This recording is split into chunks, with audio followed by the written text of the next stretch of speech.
Hi friends, welcome to my channel. இந்த சேனலில் வந்து ஒரு இன்ட்ரெஸ்டிங்கான வீடியோ தான். மாங்காய் பிடிக்காதவங்க யாருமே இருக்க முடியாது. மாங்காய் வச்சு ஒரு டிஷ்ஷு தான் செய்ய போகிறோம். அது என்னன்னு பார்த்தீங்கன்னா, சுவையான மாங்காய் பச்சடி. அதுக்கு வந்து நல்ல ஒரு பழக்காயாக வந்து தோலெல்லாம் சீவி எடுத்துட்டு நம்ம கேரட் துருவுறதுல நல்லா துருவி எடுத்துக்கணும். ஒரு கடாயில் வந்து ஒரு ஸ்பூன் அளவுக்கு நம்ம எண்ணெய் விட்டுட்டு அது கூட வந்து கடுகு உளுத்தம்பருப்பு போட்டு தாளிப்புக்கு போட வேணும். அதுக்கப்புறம் என்ன செய்யணும் பார்த்தீங்கன்னா, வரமிளகாய் வந்து காரத்துக்கு தகுந்த மாதிரி வரமிளகாய் சேர்க்கணும். இது வந்துங்க பார்த்திங்கன்னா காரம், புளிப்பு, இனிப்பு எல்லாம் சேர்ந்து ஒரு நல்ல சுவையாக இருக்கும். இந்த காஞ்ச மிளகாய் நல்லா வந்து வெடிச்சதுக்கு அப்புறமா இது கூட வந்து நம்ம துருவி வச்ச இந்த மாங்காவை வந்து சேர்க்க வேண்டியதுதான். எவ்வளோ அட்ராக்ஷனாக இருக்குது பாருங்கள் இந்த மாங்காய். இது பழக்காயாக இருந்தால் நல்லா டேஸ்ட்டு கொடுக்கும். இது பழக்காய்ங்கிறனால தான் இந்த கலரில் இருக்குது. அதேமாதிரி நீங்கள் பழக்காயாக கிடச்சி செஞ்சீங்க அப்படின்னா இந்த பச்சடி வந்து செம்ம டேஸ்ட்டாக இனிப்பு, புளிப்பு, காரம் எல்லாம் கலந்த ஒரு சுவையாக நல்லாயிருக்கும். இதை மாதிரி செஞ்சு பாருங்கள்.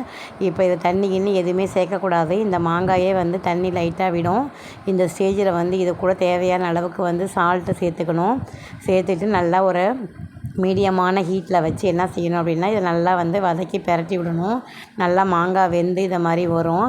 இதுக்கு வந்து பார்த்திங்க அப்படின்னா நாட்டு சர்க்கரை, வெல்லம், அதேமாரி ஒயிட் சுகர் எது வேணாலும் நம்ம இது கூட சேர்த்துக்கலாம். இன்றைக்கி வந்து நான் வெல்லம் தான் எடுத்திருக்கேன். அதனால் அந்த வெல்லத்தை வந்து பொடியாக எடுத்து வச்சுட்டு நமக்கு இந்த இதுக்கு இனிப்புக்கு தகுந்த மாதிரி வந்து இந்த வெல்லம் போட்டுக்க வேண்டியதான்.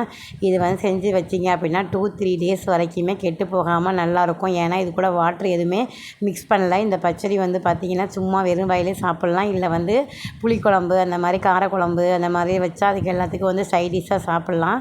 பசங்கள்லாம் நல்லா விரும்பி சாப்பிடுவாங்க. அதுக்கப்புறம் இந்த வெல்லம் வந்து கரைஞ்சி வந்து லைட்டாக வந்து தண்ணி வர மாதிரி இருக்கும். இந்த ஸ்டேஜில் வந்து நல்லா பிரட்டி விட்டுட்டு நல்லா வந்து கிளறி விடணும். கிளறி விட்டோம் அப்படின்னா அந்த இனிப்பு, புளிப்பு எல்லாம் சேர்ந்து நல்ல ஒரு இது மாதிரி ஒரு ஜாம் மாதிரி வரும். அந்த ஸ்டேஜுக்கு வந்ததுக்கு அப்புறம் தான் இதை வந்து நம்ம என்ன செய்யணும், ஒரு 10 to 5 மினிட்ஸ் வந்து என்ன செய்யலாம் அப்படின்னா இது ஒரு மூடி போட்டு மூடி வைக்கலாம். அதுக்கப்புறம் பாருங்கள் எப்படி வந்துட்டு பாருங்கள். இந்த மாங்காய் பச்சடி சூப்பராக இருக்கும். இது மாதிரி செஞ்சு பாருங்கள். வீடியோ பிடிச்சிருந்தால் லைக் பண்ணுங்கள், சப்ஸ்கிரைப் பண்ணுங்கள். தேங்க்யூ.